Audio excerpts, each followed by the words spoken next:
So today we're going to dive into one of history's most dramatic boom and bust stories. It's about an empire that just blazed into existence, a real beacon of light in a pretty dark age, only to collapse into absolute chaos and corruption almost right away.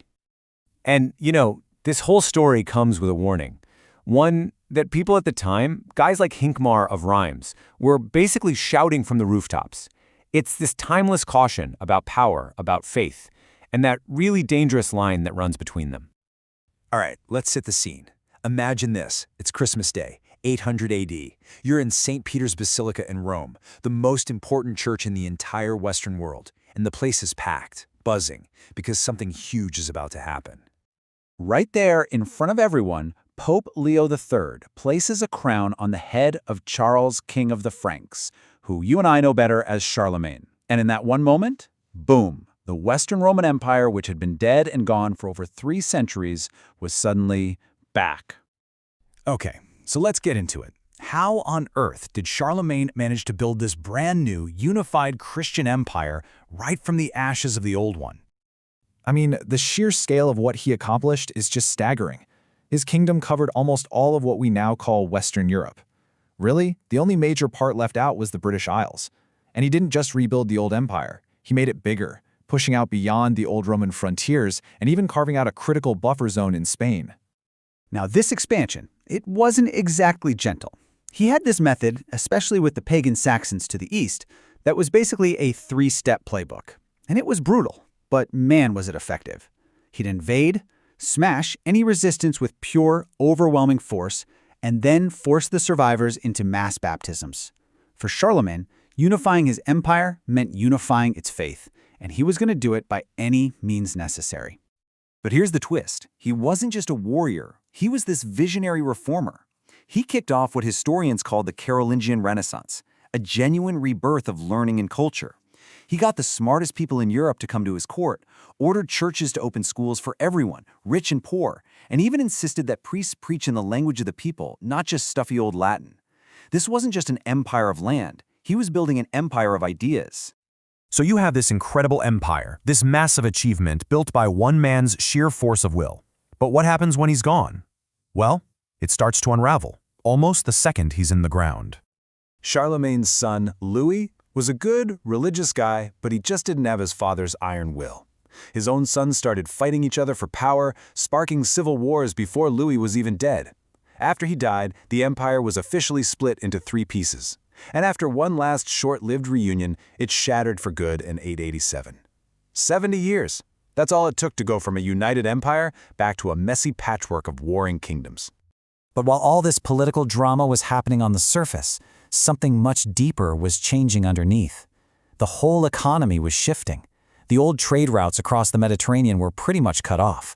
Commerce just dried up, cash basically disappeared, and people went back to just trading goods. And all of a sudden, the only thing that made you rich wasn't gold, it was land. And this massive economic change, it basically gave birth to a whole new system, feudalism. Think about it. With no central government to protect you and no money to pay for an army, power itself had to be reinvented. So kings would give land to big-shot lords who'd then give smaller pieces of that land to lesser lords or vassals. And what did they get in return? Military service. Society became this giant pyramid of personal loyalties, all built on land. So, as if the empire breaking apart and the economy collapsing weren't bad enough, now the whole thing is facing a terrifying new threat. Massive waves of invaders are attacking from every direction. They called it the Century of Lead and Iron.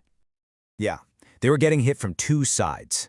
From the north, you had the Norsemen, you know them as Vikings, in their longships just terrorizing the coasts. And then from the east, you had the Magyars, these incredible horsemen sweeping across Germany and Italy like a terrifying echo of the old Huns. And the reach of these Vikings was just unbelievable.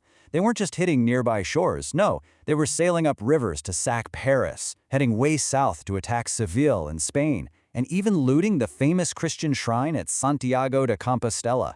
It felt like nowhere was safe.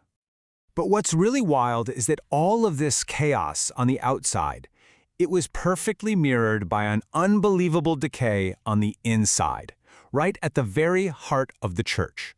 The papacy itself fell to what one historian called the lowest point in its entire history. And if you want to understand just how bizarre this era got, look no further than one of the strangest events in the history of the popes. It all started with a formal trial. The only problem, the defendant had been dead for 9 months. Yep, you heard that right. It was called the Cadaveric Council. The sitting pope, Stephen VI, had the corpse of his predecessor, Formosus, dug up, dressed in all the fancy papal robes, and propped up on a throne for a trial. Unsurprisingly, he was found guilty. Then they hacked off the fingers he'd used for blessings and just chucked his body into the river. This was pure political revenge at its most gruesome. And if you think a dead pope on trial is the low point, well, things actually got even worse. The papacy basically stopped being a spiritual office and just became the personal property of this one incredibly powerful and pretty ruthless Roman family, run by a woman named Marozia. I mean, their control was total. Marozia's lover, he became Pope Sergius III. Later, she just straight up installed her own son as Pope John XI. And then, 30 years later, her grandson became Pope John XII. The throne of St. Peter was being passed around like a family heirloom.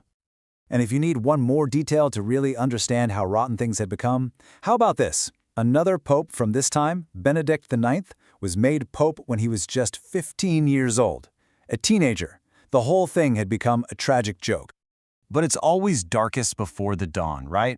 Just when it seems like things have hit absolute rock bottom, an outside force finally steps in, and we start to see the very first tiny glimmers of reform.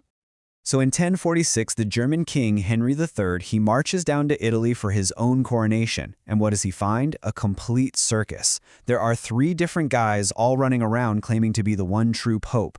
The crisis had officially gone off the rails. Henry did not mess around. He calls a council. Boom, all 3 rival popes are out. The council then passes new rules against all the corruption, especially the whole buying and selling of church jobs. Then he picks a known reformer, a bishop named Bruno, to be the new pope. And when Bruno gets to Rome, he brings a small team of other fiery reformers with him, basically carrying the seeds of a whole new era for the church. Which really leaves us with this one big question to chew on. We've seen a brilliant empire rise and then spectacularly collapse.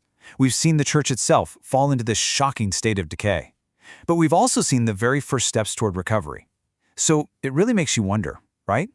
Can these periods of the deepest, darkest decay actually be the very thing that plants the seeds for the most powerful kind of renewal?